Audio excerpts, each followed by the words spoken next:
Despite Iranian denial, a delegation from Washington will arrive in Baghdad soon to begin negotiations with Tehran. Urgent, quote.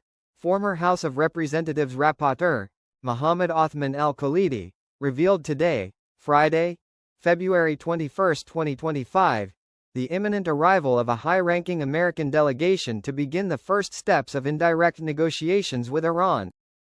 He pointed out that, what matters to us as Iraqis in these negotiations is that Baghdad is not an arena for conflicts and tensions, and that we be a party that enhances security and stability. I got that redemption center leaders are to have received an email that would tell them whether or not they should go into the redemption centers. Saturday morning. What is the timing for us? We have one source so far that is confirming that we will get notified Saturday and exchange starting Monday of this coming week. I don't have it confirmed from any of our normal, regular sources. They're all saying it's close. Looks pretty good for us to get notifications on Saturday and start on Monday. We shall see. We do know for a fact that the Iraqi Parliament Speaker of the House is in Washington, D.C. and meeting with the Iraqi division and the U.S. Department of State. Is it RV related? We don't know. Al Rafadain Bank has made a historic move, unveiling the first issuance of national bonds worth a staggering 2 trillion Iraqi dinars or $1.5 billion. This groundbreaking initiative, launched under the directives of the Ministry of Finance and the Central Bank of Iraq, signals a bold step towards economic stability. These bonds come in two distinct categories. The first category, valued at 500,000 Iraqi dinars, offers a 6% annual interest rate payable every 6 months with a maturity period of 2 years. The second, 1 million Iraqi dinars, delivers 0.7% annually. Maturity of 4 years. These bonds are available not only to banks but also to the general public. This initiative marks a new chapter in Iraq's economic landscape.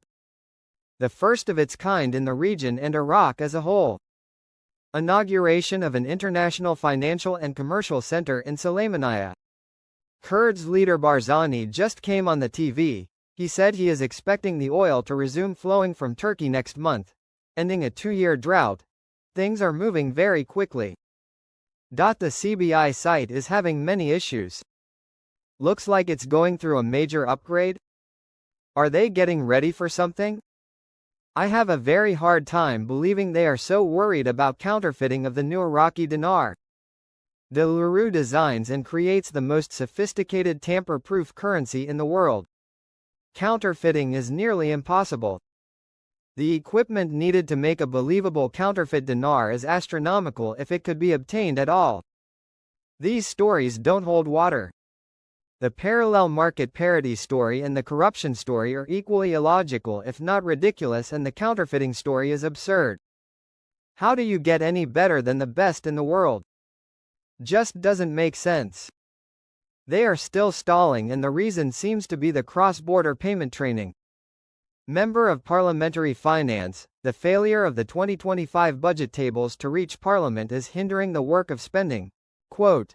Member of the Parliamentary Finance Committee, Jamal Khojar, confirmed that the 2025 budget schedules have not yet reached Parliament. They showed several individuals that were busted in the new system trying to launder money, but they can't now with this new system. Frank. That's right. Security and stability was the number one thing that was needed in order to release the new exchange rate. That's why it's exciting right now. Kurdistan Council of Ministers confirm its aspirations to resume the nation's oil exports as soon as possible. This is big, and they are talking of resuming them in the month of February. This may be one of the big keys we have been waiting for. Another major step to fully globalizing Iraq is in the article titled, Iraq Moves Towards Globalization. Implementation of International Accounting Standards begins in 2026.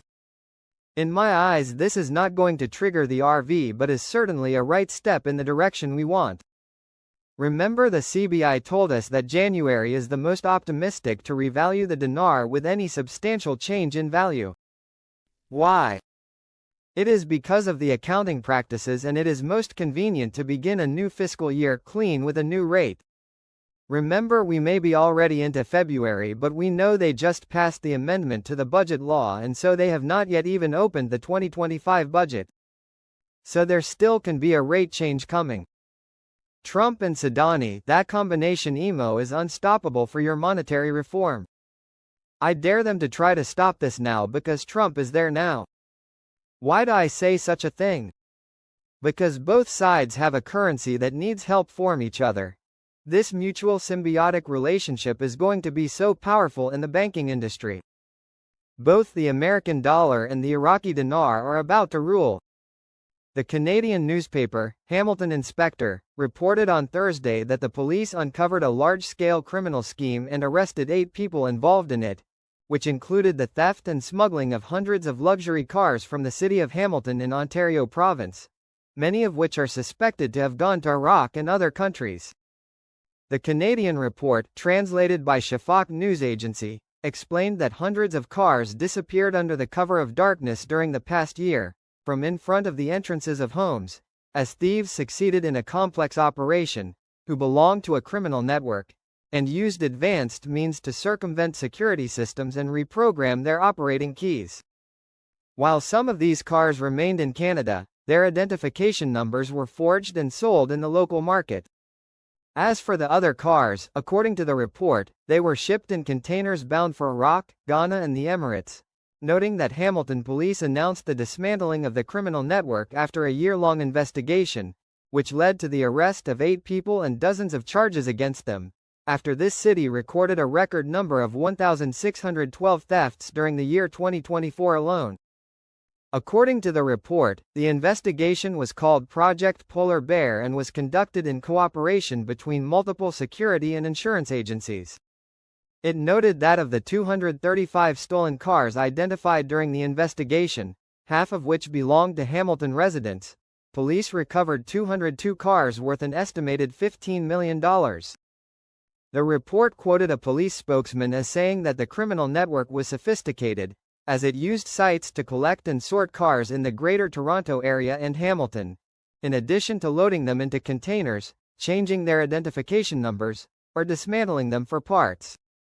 It is noteworthy that Iraq is full of Canadian import cars, which are imported through car auctions, and are often involved in an accident or not, and arrive in Iraq through different routes, either to the Iraqi ports in Basra or to the Free Zone in Jordan and shipped by land. Some of these cars are not of the specified import model from Iraq, so they enter through devious means and with forged papers, or they are registered as spare parts and sold inside Iraq without official license plates, or they are within the specified model and enter legally and are registered in the traffic departments. Most Canadian imported cars are almost new, unlike American imported cars, which have been in serious accidents.